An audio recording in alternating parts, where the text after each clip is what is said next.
অনেক দিন আগের কথা। এক প্রত্যন্ত রাজ্যে বাস করতেন এক রাজা, যার নাম ছিল রুদ্রসেন। তিনি ছিলেন প্রচন্ড ধনী এবং তার রাজ্যের সুনাম ছড়িয়ে পড়েছিল দূর দূরান্তে। কিন্তু রুদ্রসেনের মধ্যে এক অসীম লোভ ছিল। তিনি সম্পদের প্রতি ছিলেন আসক্ত। তিনি চেয়েছিলেন তার ধন সম্পদ আরো বাড়ুক, যেন পৃথিবীর সবচেয়ে ধনী ব্যক্তি হয়ে উঠতে পারেন। একদিন রাজপ্রাসাদের বাগানে হাঁটতে হাঁটতে তিনি এক বৃদ্ধ সন্ন্যাসীকে দেখতে পেলেন। সন্ন্যাসী ছিলেন ক্লান্ত ও ক্ষুধার্ত। রাজা দয়ালু হয়ে তাকে রাজপ্রাসাদে নিয়ে গেলেন।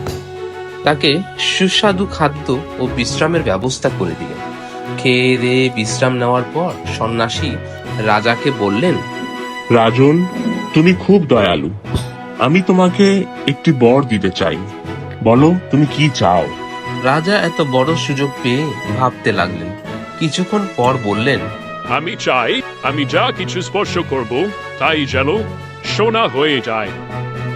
সন্ন্যাসী কিছুক্ষণ চুপ করে রাজার দিকে তাকিয়ে রইলেন। তারপর বললেন, রাজন, তুমি কি নিশ্চিত এই বর তোমার জন্য আশীর্বাদ না অভিশাপ হয়ে দাঁড়াবে? তা কি তুমি ভেবে দেখেছো? কিন্তু রাজা ছিলেন নিজের ইচ্ছেতে অবিচল।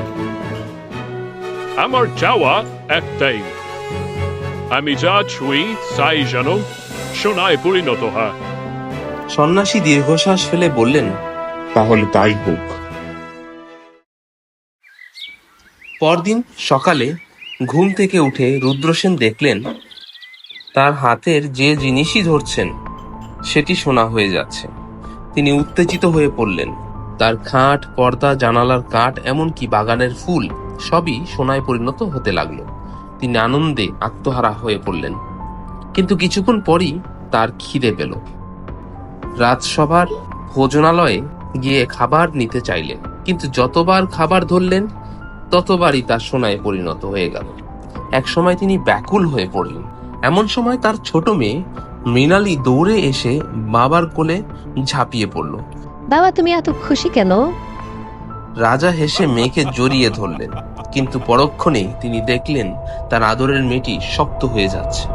তার কোমল শরীর সোনার মূর্তিতে রূপান্তরিত হচ্ছে। রুদ্রসেন বিস্ময়ে পিছনে সরে গেলেন। তার চোখ বিস্ফারিত হয়ে গেল। তিনি চিৎকার করে উঠলেন, না, এটা হতে পারে না, মৃণালী ফিরে এসো। কিন্তু কিছুই হলো না।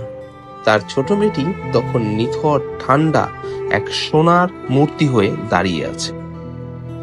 রাজা তখন বুঝতে পারলেন যা তিনি চেয়েছিলেন তা প্রকৃতপক্ষে আশীর্বাদ নয়, একটি অভিশাপ। তার ভেতরের লোভের জন্যই তিনি তার সবচেয়ে প্রিয় ধন হারিয়েছেন।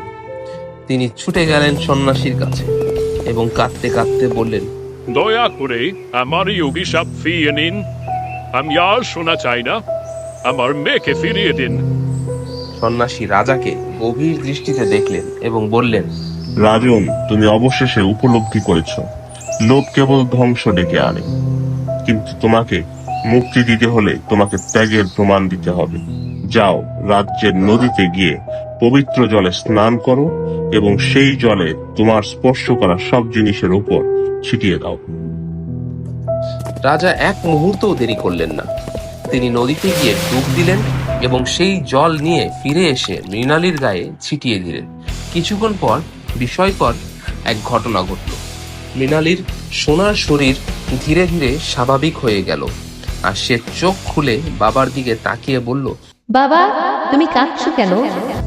রাজা কাঁদতে কাঁদতে বললেন, আমি আর কখনো লোভ করবো না। আমি বুঝতে পেরেছি সত্যিকারের সুখ ধন সম্পদে নয়, ভালোবাসায়।